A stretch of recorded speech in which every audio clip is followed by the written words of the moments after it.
Hi friends, అందరికీ నమస్కారం. Friends, ఈరోజు మధ్యాహ్నం దాటిన దగ్గర నుంచి సోషల్ మీడియాలో ఒక వీడియో అయితే తెగ వైరల్ అయిపోతుంది. ఎవరికి తోచిన కామెంట్లు వాళ్ళు చేస్తూ ఉన్నారు. ఒక ముగ్గురు యువకులను అయితే కనుక నడి రోడ్డుపైనే పోలీసులు జనాల సమక్షంలో అంటే ప్రజల మధ్య నడి రోడ్డుపై కూర్చోబెట్టి అరికాళ్ళు వాయగొట్టారు. అంటే చితక్కొట్టారు. ఆల్మోస్ట్ కాకీల కోటింగ్ అని చెప్పేసి ఆల్మోస్ట్ ఈ సోషల్ మీడియాలో ఈ వీడియో వైరల్ అవుతుంది. ఇప్పటికే చాలా మంది అయితే చూసుంటారు. అసలు ఏం జరిగిందని వివరాలు చూస్తే, నడి రోడ్డుపై అలజడి, చుట్టూ జనం గుంపుగూడారు. మధ్యలో పోలీసులు, రౌడీ షీటర్లు. అక్కడ ఏం జరుగుతుందని అంతా ఆతృతగా ఎదురు చూస్తున్నారు. పోలీస్ స్టేషన్ సెల్లో ఇచ్చే కోటింగ్ రోడ్డు మధ్యలో ఇస్తున్నారు. ఓ రౌడీని నేలపై పడుకోబెట్టారు. సిఐ లాఠీ తీసుకున్నాడు.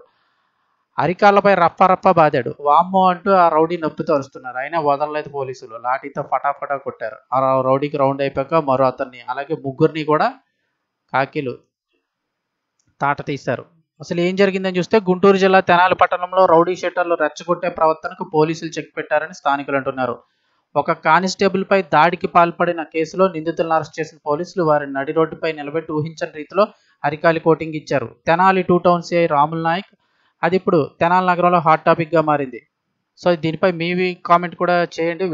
వీడియో పూర్తిగా చూసిన తర్వాత మీ అభిప్రాయాన్ని కూడా కామెంట్ చేయండి. గుంటూరు జిల్లా తెనాలి పట్టణంలో రౌడీ షీటర్ల రెచ్చగొట్టే ప్రవర్తనకు పోలీసులు చెక్ పెట్టారంటున్నారు. ఈ ఘటనకు సంబంధించిన వివరాల్లోకి వెళ్తే, నెల రోజుల క్రితం తెనాలి సమీపంలోని ఐతానగర్లో కానిస్టేబుల్ చిరంజీవి తన విధుల్లో నిమగ్నమై ఉన్న సమయంలో అతడిపై గంజాయి మత్తులో ఉన్న కొందరు యువకులు దాడికి పాల్పడ్డారు. ఈ దాడి అనంతరం చిరంజీవి సున్నితంగా వ్యవహరించుకుంటూ చట్టపరమైన రీతిలోనే ఫిర్యాదు చేశారు.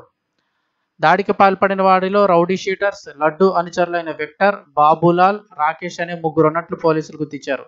లడ్డు అనుచరులు అంటున్నారు. ఈ ముగ్గురిపైన కేసు నమోదు చేసిన తెనాలి 2 టౌన్ పోలీసులు వారిని పట్టుకునేందుకు ప్రత్యేక బృందాన్ని రంగంలోకి దించారు. వారి మూమెంట్స్ పై నిఘా పెట్టిన పోలీసులకు ఎట్టకేలకు నిందితులను అదుపులోకి తీసుకున్నారు.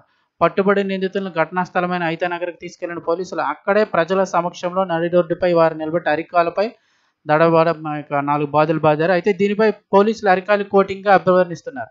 ఈ చర్య ద్వారా పోలీసుల ఉద్దేశం నిందితులను లొంగ తీసుకోవడం మాత్రమే కాదు, భవిష్యత్తులో ఇలాంటి సంఘటనలు జరగకుండా చంపబెట్టి సందేశాన్ని పంపించడమేనని కొందరు వాదన. అయితే ఈ ఘటనపై నడి రోడ్డుపై తీసుకుని చర్యపై స్థానికంగా మిశ్రమ స్పందన వ్యక్తమవుతోంది. ఒకవైపు ప్రజలు పోలీసుల తక్షణ చర్యను ప్రశంసిస్తున్నారు. ఈ మధ్య కాలంలో యువత గాంజాయి మత్తులో తప్పు చేస్తున్నారు. ఇటువంటి కోటింగులు తప్పదని ప్రజలకు తెలిసి ఉండాలని స్థానికులు అయితే అభిప్రాయపడుతున్నారు.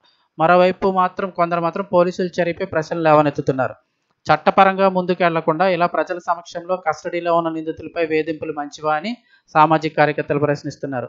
ఫ్రెండ్లీ పోలీసింగ్ అంటే ఇదేనా? ఆ యువకుల్లో మార్పు తీసుకురావడం బదులు ఇదేం పిచ్చ కోటింగ్ అంటూ కొందరు అక్కడక్కడే గుసగుసలాడుతున్నారు. అయితే దీనిపై పోలీసుల వాదన సరైందే అని మరికొందరు గట్టిగా వాదిస్తున్నారు.